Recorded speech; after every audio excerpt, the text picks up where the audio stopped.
The sky above Kalos IV was orange most mornings. Not a pretty orange.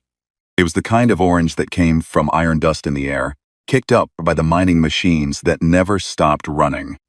The people who lived there had learned to love it anyway. They had learned to love a lot of things about that hard, dry world. The rumble of the earth movers before dawn, the smell of hot metal and rock, being the ultra-plead. In the dust between the worker barracks, like it, was the finest sand on any beach. 80,000 people called Kalos IV home. They were miners, mostly. Workers who had signed contracts to dig rare minerals from the deep crust of the planet. But there were also teachers, doctors, cooks, engineers, and families, whole families, who had built something real on that orange, skied rock.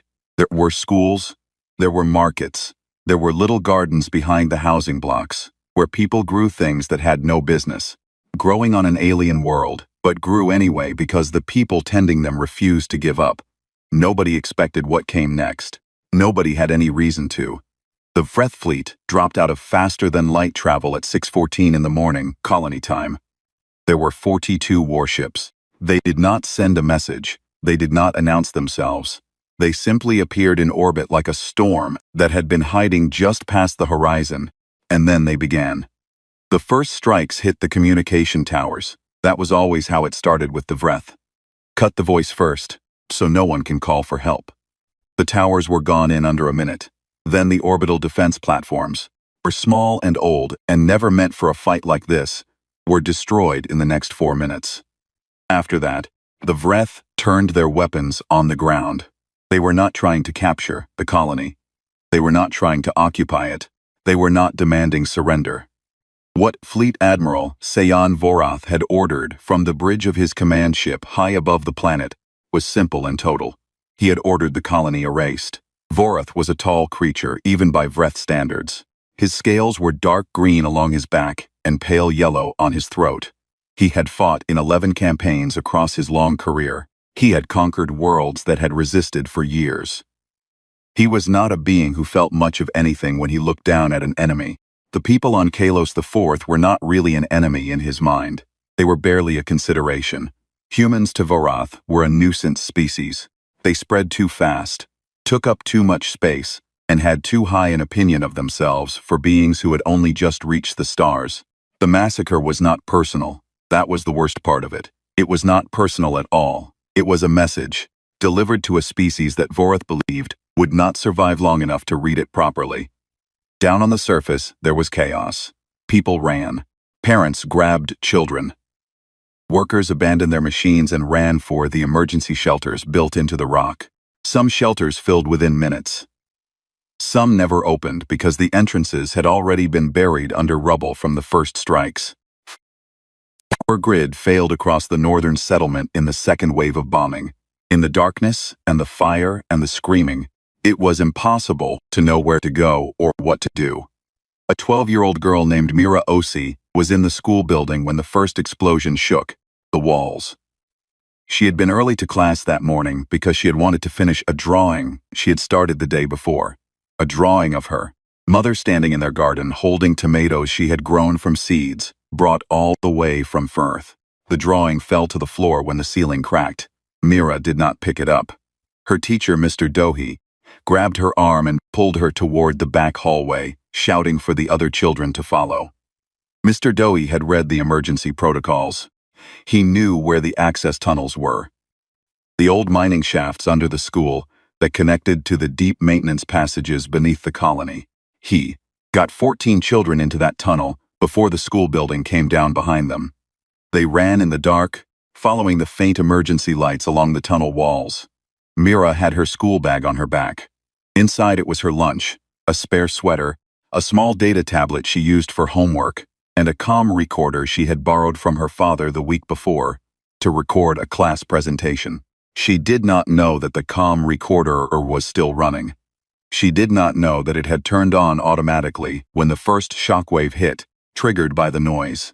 It recorded everything, the running feet, the children crying, the sound of the world above them being destroyed, a deep and terrible rumbling that never quite stopped. The tunnels went deep. That was what saved them. In the hours that followed, the Vreth completed their work. They were thorough. Every settlement block, every vehicle, every power source on the surface was destroyed or burned. Ground troops landed in the third hour and moved through the ruins, checking for life. They were not checking to help survivors. They were checking to ensure there were none. Most of the people who had not made it underground did not survive. Vorath watched the reports come in from his bridge. His officers were calm and professional. They spoke in clipped, formal language about percentage completion and thermal confirmation of targets. Not one of them said the word killed. They said cleared. They said neutralized. They used the language of machinery because it was easier that way, easier to speak of humans as things rather than people, easier to do what they were doing without looking at it too directly. When the final report reached him, Vorath read it twice. Then he nodded and ordered the record sealed and transmitted to the Vreth High Council as a demonstration of the Dominion's reach. 80,114 confirmed dead. He then ordered a secondary transmission sent, not to the Council, broadcast openly across the galactic communication network, where any civilization with a receiver could pick it up. It contained the coordinates of Kalos IV, the timestamp of the attack, the name of the fleet, and his name, signed at the bottom. He wanted humans to know who had done this.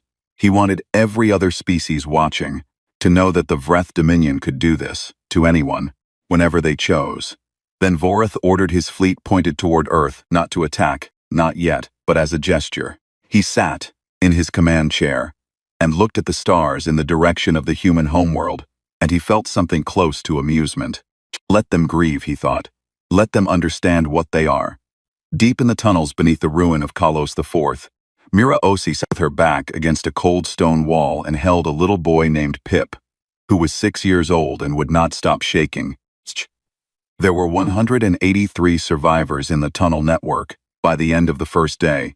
They had found each other in the dark, drawn together by voices and the thin beam of lights from comm devices and work lamps. They were injured, terrified, and had no way to call for help. Communications were gone. The surface was gone. Mira did not cry that first night. She wanted to. She thought about her mother and her father. And she did not know where they were, and she was so scared that the fear felt like something physical, a hand pressing on her chest. But Pip was shaking, and so she held him, and she made herself breathe slowly, in and out, so that he could feel her breathing and maybe slow down his own. She did not know her recorder was still running. She did not know that it had captured everything. The explosions, the sounds of the destruction above, the voices of children in the dark, and now this, the quiet after, which was somehow worse than the noise had been. On the third day, a ship came. It was unmarked. It had no colony markings, no rescue service colors, no flag. It was matte black and moved without lights and set down in the open ruins of the colony's main landing pad with a precision that suggested a very skilled or very determined pilot. Hatches opened. People came out in environment suits and moved quickly and quietly through the rubble, scanning, calling out in low voices. They found the tunnel entrance. They got everyone out. The survivors were brought onto the ship in silence.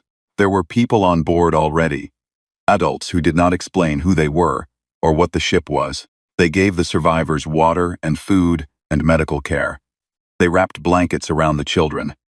Them gently took Mira's school bag to check it, and when they found the comm recorder still running, still recording, they looked at it for a long time without speaking.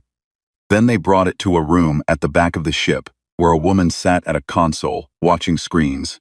The woman had short gray hair and calm eyes. She took the recorder and pressed play, and she listened. She listened to all of it. Every minute that the recorder had captured.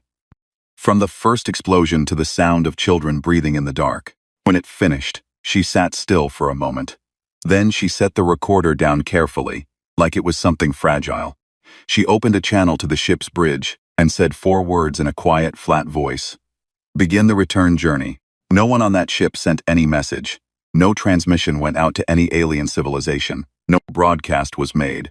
The ship simply rose from the ruins of Kalos IV and turned silently toward home. Behind them, the orange sky over the dead colony slowly filled with ash, and across the galaxy, the Vreth Dominion waited for humanity to respond. They were still waiting. Earth said nothing at all. The news of Kalos IV spread across the galaxy the way bad news always does. Fast, without mercy. With 48 hours of the Vreth broadcast, every major civilization with a long-range communication receiver had seen the mission. The coordinates, the timestamp, the name of the fleet, the name of Vorath, signed at the bottom like it was something to be proud of.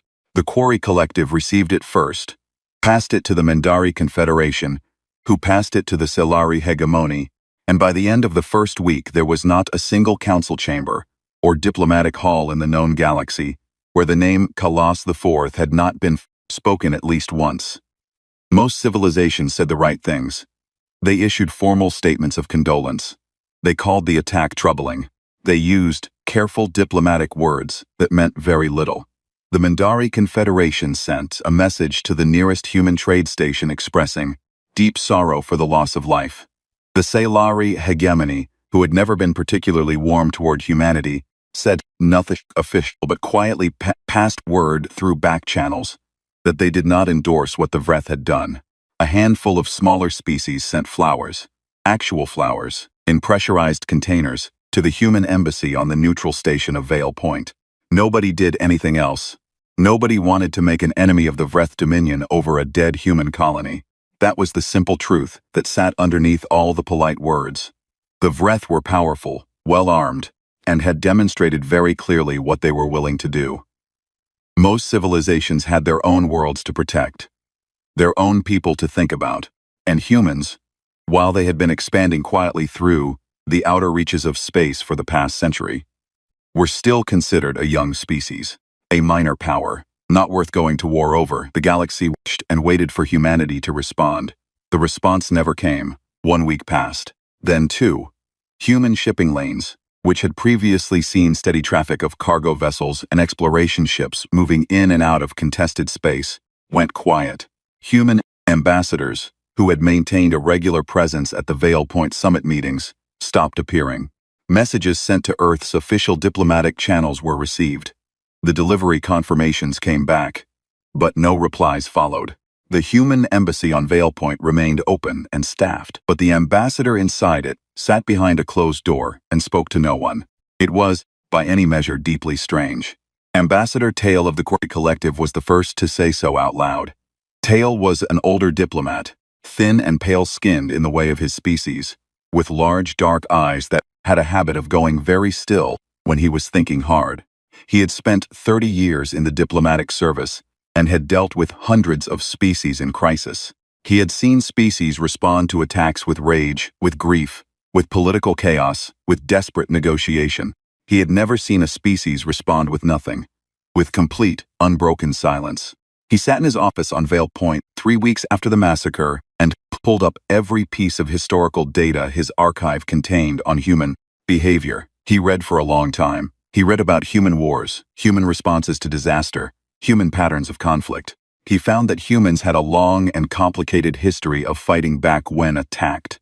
They had never, in any recorded case, simply done nothing, which meant they were not doing nothing.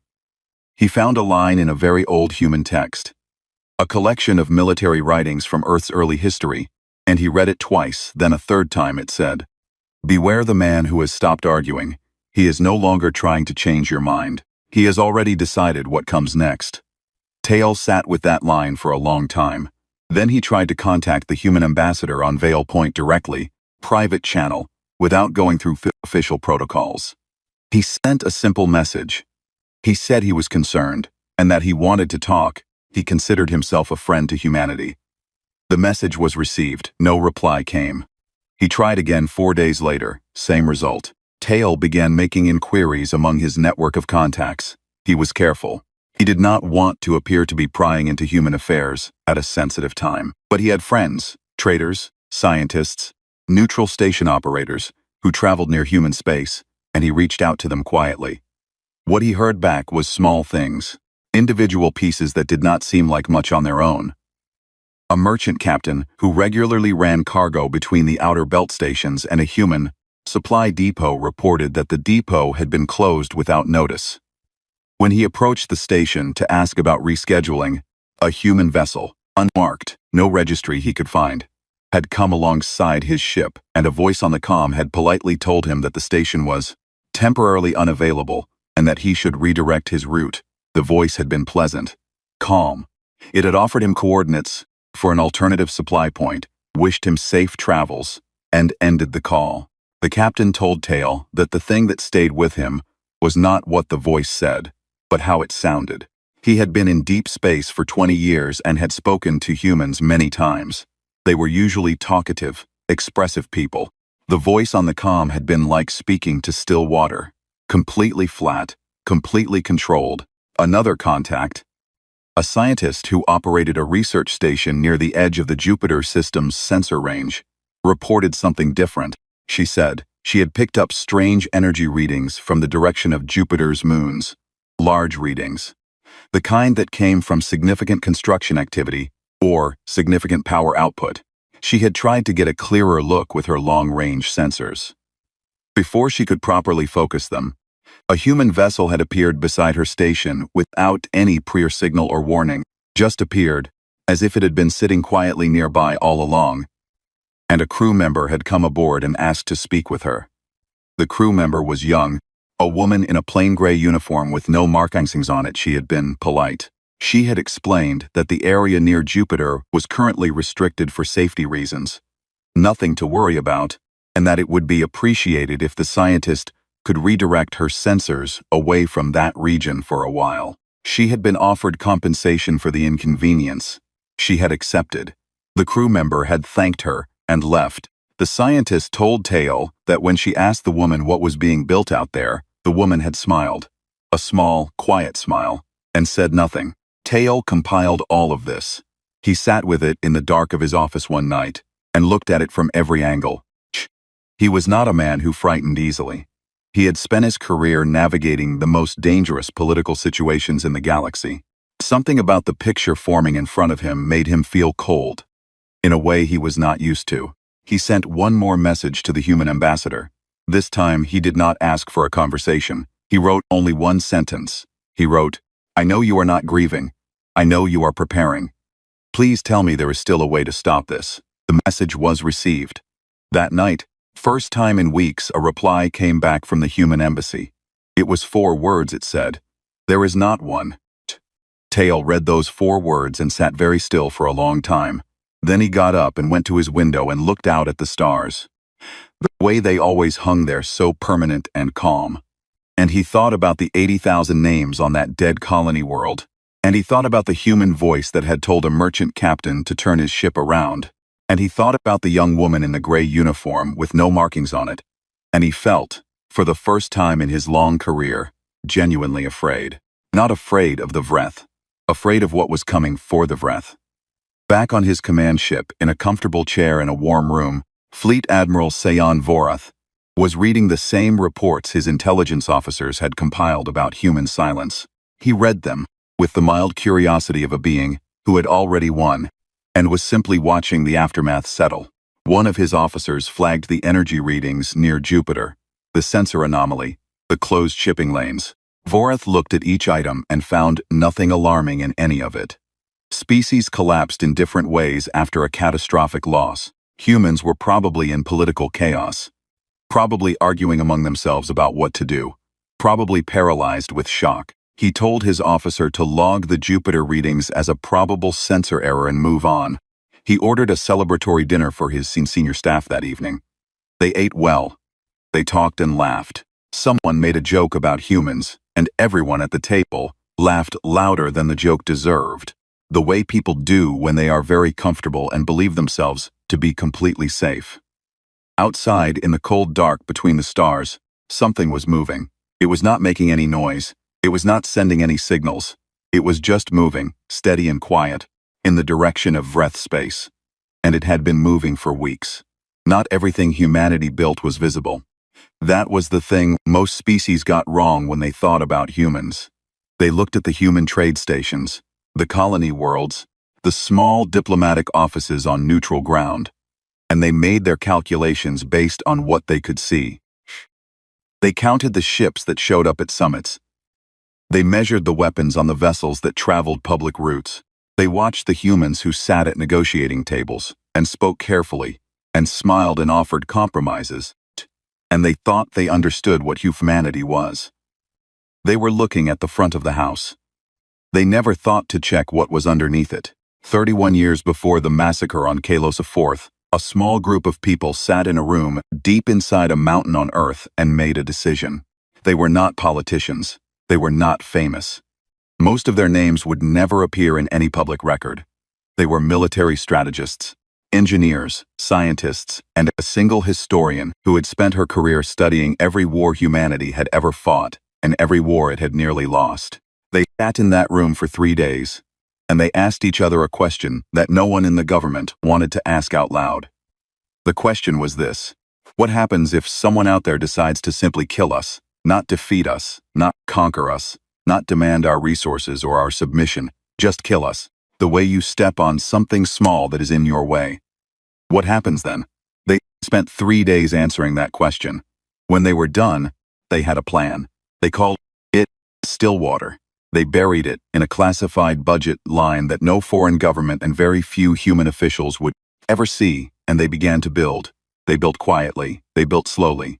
They built in places no one was looking, in the deep shadow of Jupiter's moons, in the asteroid fields beyond the edge of surveyed space, in underground facilities on worlds that were listed in public records as geological survey sites.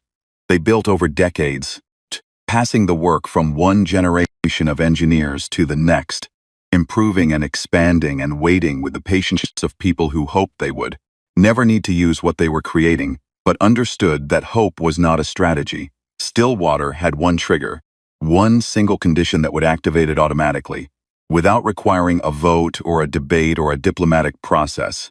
That condition was a confirmed, unprovoked mass killing of human civilians on a scale that could not be called anything other than a massacre. The number they had settled on, after long argument, was 50,000. If 50,000 or more human civilians were killed in a deliberate attack, Stillwater activated, not after a committee reviewed it, not after the government debated it, automatically, because the people who built it understood that grief and politics together produced delay, and delay in those circumstances was a death sentence. 80,000 people died on Kalos IV. Stillwater activated 6 minutes after the final casualty count was confirmed. The woman who commanded it was Admiral Yusra Kane. She was 63 years old and had spent the last 11 years running Stillwater from a command facility so far below the surface of Titan that the weight of the moon above her was measurable. She was a small woman with short gray hair and a habit of speaking very softly, so that the people around her had to lean in to hear her. She had found over many years that people paid more attention to quiet voices than to loud ones. When Stillwater activated, she was sitting at her desk reading a geology report that had nothing to do with geology. Her console chimed once. She looked at the alert. She read it. She set down the report. She pressed a single button that sent a coded pulse to every Stillwater facility, shipyard, command node across the solar system. The pulse meant it is time. What followed was not chaos. It was not emotional. It was the most organized thing humanity had ever done, and it looked, to the handful of people who knew it was happening, like watching a very large and very precise machine come to life after a long, cold sleep. The shipyards on Ganymede, which had been listed in public records as inactive mineral processing facilities, opened their external bays for the first time in years. The ships inside them were not mineral processors. They were warships, and they had been maintained in perfect condition by skeleton crews who rotated in and out on classified contracts, people who had signed agreements so thorough that they had never told their families what they actually did for work. The ships powered up one by one, and their crews, who had been living ordinary lives on Earth and the colonies, keeping themselves ready, began reporting to departure points. There were 4,312 warships in the Stillwater fleet. Most species in the galaxy had no idea humanity owned that many. Most humans had no idea either. The weapons on these ships were not the standard armaments that appeared on human vessels at diplomatic summits. Over 30 years, the engineers of Stillwater had pursued a specific line of weapons research that had been deliberately kept out of every public and semi-public defense program. They had studied the physics of collapsed stars, the way matter behaved under pressures that existed nowhere else in nature. And they had built weapons based on what they found there. Weapons that did not simply destroy things but unmade them, at a level so fundamental that there was very little left to examine afterward. They had also built something called the Quietus. Quietus was an artificial intelligence. Though calling it that felt insufficient. It had been designed with one purpose: to coordinate a military campaign of the kind no human commander could manage alone, across multiple star systems, against a target whose full defensive layout was not completely known. Run 40,000 simultaneous tactical calculations. It could adjust a campaign plan in real time as new information came in. It did not feel fear or doubt or hesitation. It simply solved the problem in front of it with whatever tools were available. Admiral Kane had worked with the Quietus for 9 years. She trusted it the way she trusted mathematics, not because it was warm, because it was reliable. In the first week after activation, the Quietus processed every piece of intelligence humanity had ever gathered on the Fifth Dominion. It mapped their shipyards, their supply lines, their command structures, their patrol routes, their communication networks. It identified every military asset in Vreth space and calculated the most efficient sequence for removing each one. It built a campaign plan that ran to 11,000 pages of operational detail, and it presented that plan to Admiral Kane in a summary that took 4 minutes to read. She read it. She asked 3 questions. Quietus answered them. She approved the plan. There was one part of the plan she had added herself, for the Quietus was given the final parameters. It was a rule. A hard limit written into the operational code so that nothing could override it, without her direct authorization. The rule was this: civilian infrastructure was not to be targeted under any circumstances. Homes, hospitals, production, water systems, none of it was to be touched. Only military targets. Only the people and systems that had made the massacre possible, or would make future ones possible. When one of her officers had asked why show restraint when the Vreth had shown none? Kane had looked at him for a moment before answering. She said, "We are not doing this because we are like them. We are doing this because we are nothing like them." The officer did not ask again. Mira OC was brought to a facility on Earth that she was not told the name of. She was given a room and food and medical care for the injuries she had sustained in the tunnels. People came and sat with her, not to question her, but just to be there, in the way adults sometimes sit with children who have seen too much. Because being alone with it is the worst part. After 2 weeks, when she was a little steadier, a woman came to speak with her. The woman had short gray hair and calm eyes, and introduced herself simply as Yusra. She did not explain who she was or what her rank was. She sat across from Mira, and she asked her how she was doing, and she listened to the answer, without rushing it. Then, gently, she asked Mira about the recorder. She asked if she could listen to it. Mira said yes. Angels listened to the entire recording from beginning to end without speaking. When it finished, she sat quietly for a moment. Then she thanked Mira, and she stood to leave. At the door, Mira asked her a question. She asked, "Are you going to do something?" Kane stopped. She looked back at the girl. The girl was 12 years old, and had survived the end of her world by running through the dark and holding a younger child so he would not be as afraid. Kane said yes. Mira looked at her and said good. Outside the facility on the dark side of Titan, 4,000 ships were moving into formation. They carried no flags. They sent no signals.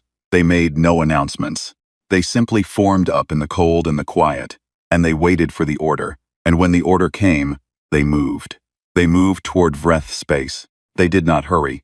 They did not need to. They had already decided, and when humans decided, they did not stop. The first thing the Vreth border outpost on Harith Station saw was a shadow. Not a ship, not a fleet, just a shadow. A darkness moving across the stars that did not belong there. The way a cloud moves across a clear sky, except there are no clouds in space and there is no reason for stars to disappear and reappear unless something very large is passing in front of them. The sensor operator on duty stared at his screen for 3 seconds before his brain caught up with what his eyes were seeing. Then he started hitting buttons. He sent an alert to the station commander. He sent a second alert to the regional patrol fleet. He tried to send a third alert to the Vreth High Command on Kathrak. He managed to send the first two. The third one never arrived because Harith Station stopped existing 11 seconds after his hands left the console. It was not an explosion in the way most people imagine explosions.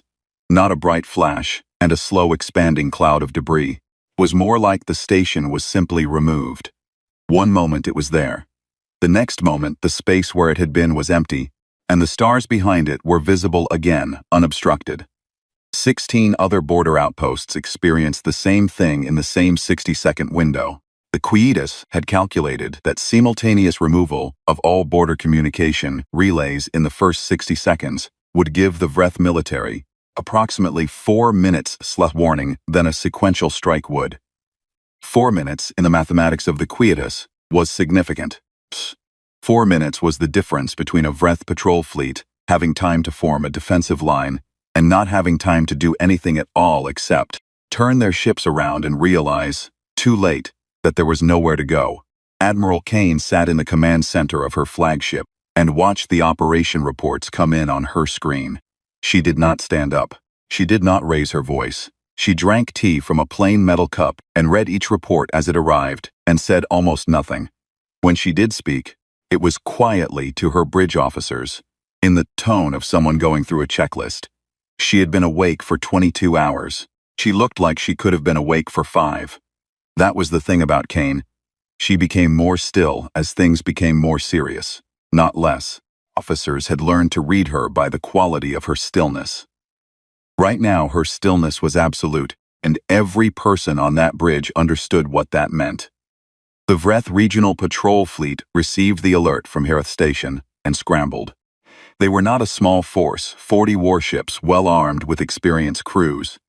Their commander, a veteran officer named Dresk, ordered them into a defensive formation and pushed them toward the border at full speed. He was trying to reach the coordinates of the first alert. He was trying to understand what he was dealing with. He found out when his forward scouts encountered the edge of the human fleet. Dresk had been in combat many times. He had fought the Mandari. He had fought pirate coalitions in the outer reaches of Vreth space. He was not easily frightened. But when his scouts' readings came back and he saw what was in front of him, not 40 ships, not 100 ships, thousands, moving in a formation so precise and coordinated that it looked less like a fleet and more like a single organism, he felt something he had not felt in many years. He felt it very briefly, because his fleet lasted 9 minutes. Quietus did not fight the way other commanders fought. It did not have ego. It did not take risks for the sake of glory, or avoid certain tactics because they seemed unsportsmanlike. It simply identified the fastest path from the current situation to the desired outcome and followed it without deviation. The desired outcome here was the complete removal of Vreth military capacity. Not the defeat of this patrol fleet specifically, but the removal of every military asset in Vreth space in the most efficient sequence possible. Dresk's fleet was removed in 9 minutes, because that was how long it took, not because any human commander felt anger toward it. His ships were simply obstacles between the current position and the next target, and they were handled accordingly. After the patrol fleet was gone, the human armada moved deeper into Vreth space. On the Vreth homeworld of Kathrak, the High Command received fragmented reports over the next several hours. The reports were fragmented because the communication network was being taken apart methodically. Not all at once, which would have been faster, but in a sequence that the Quietus had calculated would create maximum confusion in the Vreth command structure, while still allowing enough information through that the Vreth leadership would understand, clearly and completely, exactly what was happening to them. It was important, in the plan that they understood, that was deliberate. Admiral Vorith received word on his command ship 3 hours after the border was crossed. He was eating breakfast. The officer who brought the report was visibly shaken, which was unusual enough that Vorith put down his food and read the report himself, rather than waiting for a summary. He read it twice, then he read it a third time, because the numbers in it did not match anything in his understanding of human military capacity. 4,000 ships, weapons systems his intelligence officers had no classification for. 17 border installations removed in under a minute. His regional patrol fleet gone in 9 minutes with no survivors recovered. He sat with the report in his hands and he felt, first time in his long career, the specific cold feeling of a being who has made a very serious mistake and is only now understanding the full size of it. He ordered his fleet to move. He ordered every available Vreth warship in the surrounding systems to converge on the human armada's projected path. He sent urgent transmissions to the High Command, requesting full military mobilization. He did everything a competent commander would do when facing a sudden and overwhelming threat. None of it made much difference. The Vreth military, in total, was not small. They had hundreds of warships spread across their territory. Under normal circumstances, a full mobilization would have produced a formidable defensive force. But the Quietus had anticipated this. The sequence of strikes had been planned specifically to prevent mobilization. Hitting shipyards before ships could launch, cutting communication lines before orders could be relayed, removing fuel depots before fleets could refuel for long engagements. The Vreth military did not collapse all at once.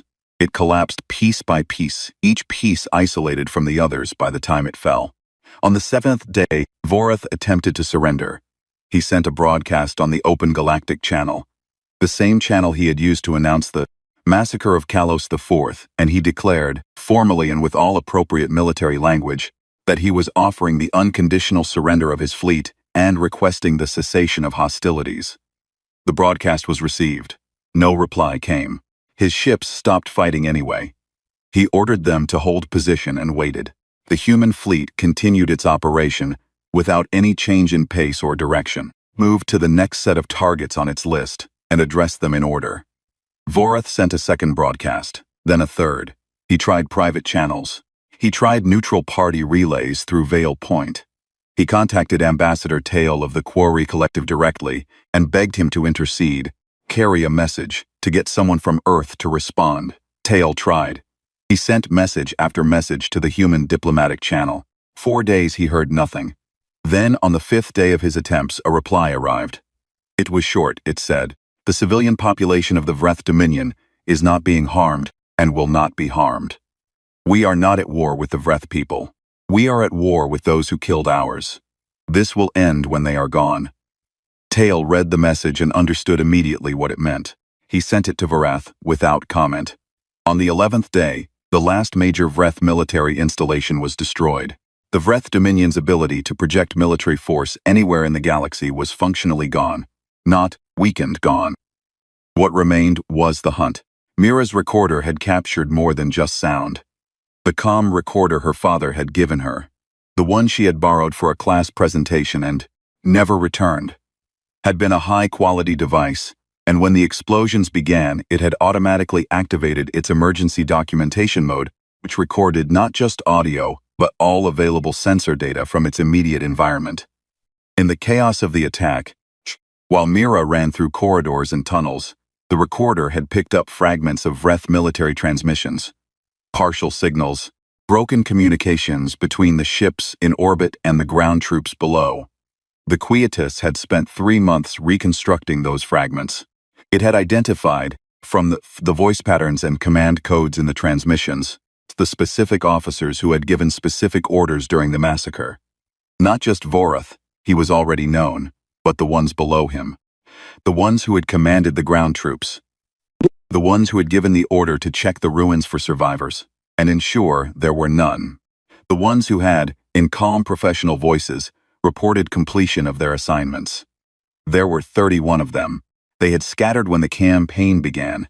They were not stupid. They knew or suspected that something other than normal military targeting was happening.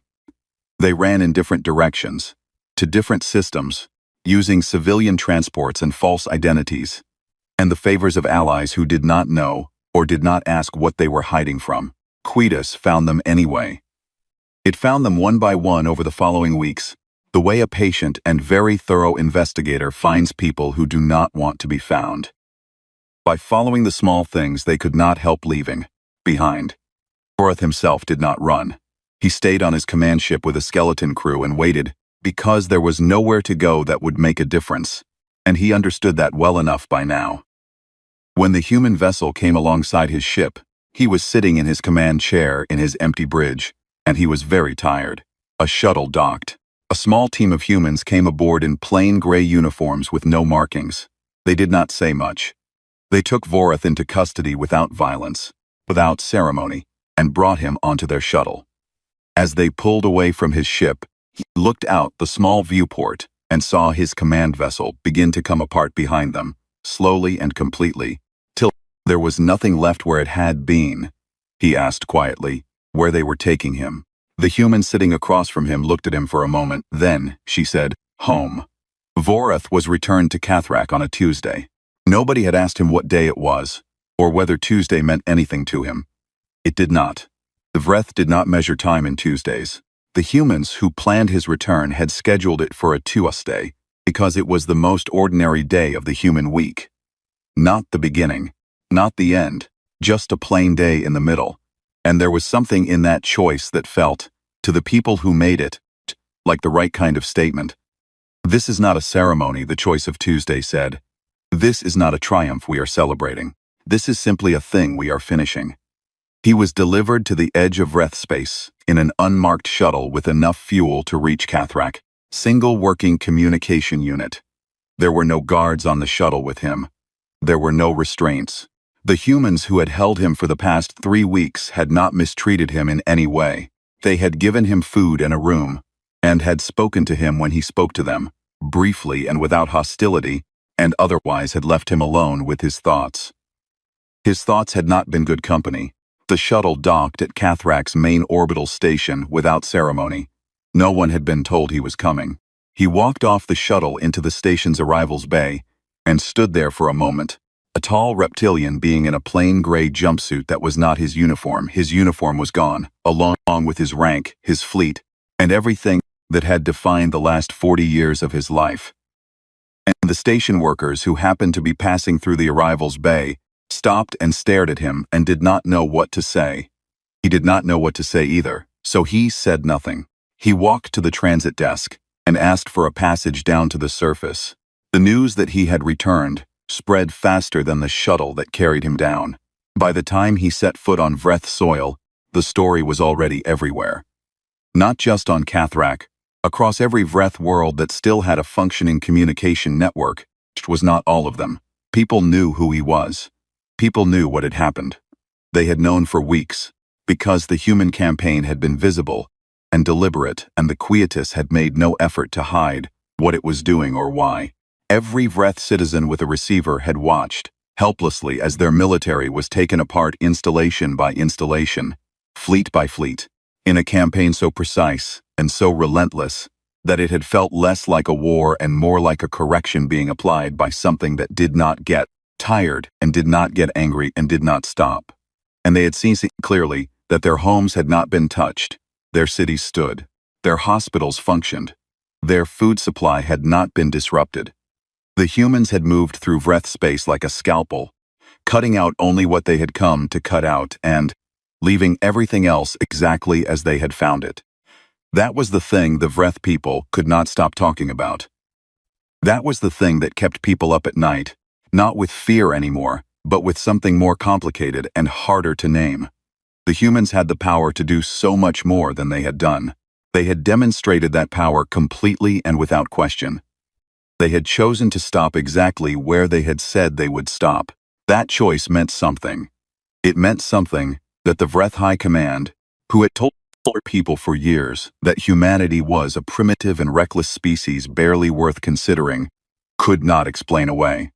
The Vreth government collapsed within 6 weeks of Vorath's return, not because the humans demanded it, not because of any political pressure from outside. It collapsed because the Vreth people, who had been told one thing and shown another, stopped believing in the people who had told them. Leaders who had approved the Kalos IV massacre as a demonstration of strength now faced citizens, understood very clearly what that demonstration had actually demonstrated. It had demonstrated very poor judgment.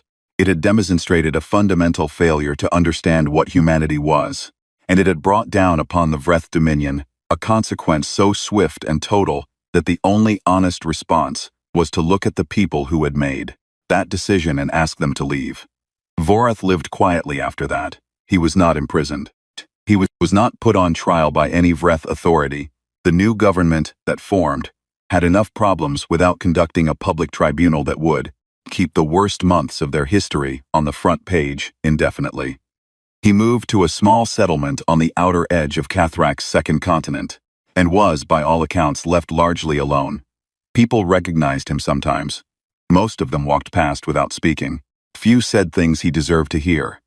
He listened to all of it without arguing, because he had spent a great deal of time on a human ship with nothing to do but think. And whatever he had concluded during that time, he kept it to himself. Across the galaxy, things shifted. They shifted quietly at first, the way large things often do. Not with announcements, but with small changes in behavior that added up over time to something significant. Species that had maintained a careful diplomatic distance from humanity suddenly found reasons to reach out. Trade agreements that had stalled for years were reopened. Neutral stations that had historically been cool toward human representatives became noticeably warmer. The Salari hegemony, which had refused to seat human ambassadors at the main diplomatic table for 30 years on the grounds that humanity was too young a species for full representation, sent a formal letter to Earth's diplomatic office offering a permanent chair in the main chamber. The letter was cordial and made no reference to recent events, which everyone understood to be a form of grace. Ambassador Tail submitted his official report to the Quarry Collective's Grand Council 8 weeks after the last human warship turned back towards Sol. The report was thorough and detailed and covered every aspect of the crisis, from the first broadcast to the final recovery operation. The Grand Council read it. Then, several members of the Council requested that the concluding section of the report be distributed more widely to other member civilizations as what one council member called a necessary piece of education. Tail's conclusion was 3 paragraphs long. It was read for the following year by more beings across more worlds than almost any diplomatic document in the history of the Quarry Collective. Parts of it were translated into 47 languages. It was taught in political science courses on worlds that had no direct connection to humanity at all. A version of it was eventually carved into the wall of the main chamber at Vale Point, below the great window that looked out at the stars, where every diplomat who entered that room would see it. It said, in the plain and careful language Tail always used when he wanted to be absolutely sure he was understood. Do not measure humanity by their anger. They are rarely angry when they are most dangerous. Measure them instead by their silence. When humans stop speaking, it means they have already decided. They do not threaten, they do not posture. They simply decide and then they act, and they do not stop until the thing they decided upon is finished. I have spent 30 years among the species of this galaxy. I have never encountered a civilization so capable of both extraordinary compassion and absolute, patient, unstoppable force. Honor their dead, treat them as equals, and understand completely that there is no version of the calculation where provoking them ends well for the one who provokes. Report concluded with a line that Tail said he had borrowed, with permission, from the human ambassador on Vale Point, who had finally agreed to meet with him for coffee 2 weeks after the campaign ended. He had asked her what she wanted the galaxy to take away from all of this. She had thought about it for a moment, looking into her cup, and then she had said something that he wrote down immediately on the small notepad he always carried. She had said, "Didn't go silent because we were broken. We went silent because every name deserved that much from us. When you have 80,000 reasons, you don't rush." Onkelos' offer rebuilding began slowly. The planet was not abandoned. That had been discussed. There were people who felt the ground there was too soaked in grief to build on again. But the survivors had been consulted, and the survivors, almost without exception, had said they wanted to go back. It was their home. The orange sky was their sky. The iron dust was their dust. They were not going to let it become only a place where something terrible had happened. They were going to make it a place where something else happened too. Something that lasted longer. The first structure completed was not a house or a power station or a communications tower. It was a wall, a long, low wall of pale stone, built by hand over several months by the survivors and the volunteers, who came from other colonies and from Earth to help them. Into that wall, one by one, the names were carved, all 80,114 of them. It took a long time. People worked on it in the mornings, before the heat came up, and in the evenings, when the orange sky cooled to something closer to red. Children who had been born since the massacre came and helped carry stone. Because their parents had told them why it mattered, and they understood, even very young, that some things you do not let other people do for you. Mira Osi came back for the dedication. She was 14 now, taller, quieter than she had been before, in the way that people who have survived something tend to be. She stood in front of the finished wall on the morning of the ceremony and looked at the names until she found the ones she was looking for, the ones she had known. She stood there for a long time. No one hurried her. At the base of the wall, below all the names, there was a single line of text. It had been her idea. She had written it on a piece of paper and given it to the people building the wall, and they had not changed a single word of it. It said, "We did not go silent because we were broken. We went silent because we were listening to every name." The orange sky was very clear that morning. The iron dust caught the light and made the air glow, the way it always had, the way it would again for as long as people chose to live there and love it. Which, it turned out, was going to be a very long time. Somewhere very far away, in a cold facility below the surface of Titan, Admiral Yusra Kane sat at her desk and read the final operational report for Stillwater. She read every page. When she finished, she signed it, closed it, and set it aside. Then she picked up a plain metal cup of tea and sat for a while in the quiet, and did not say anything at all. She did not need to. It was finished.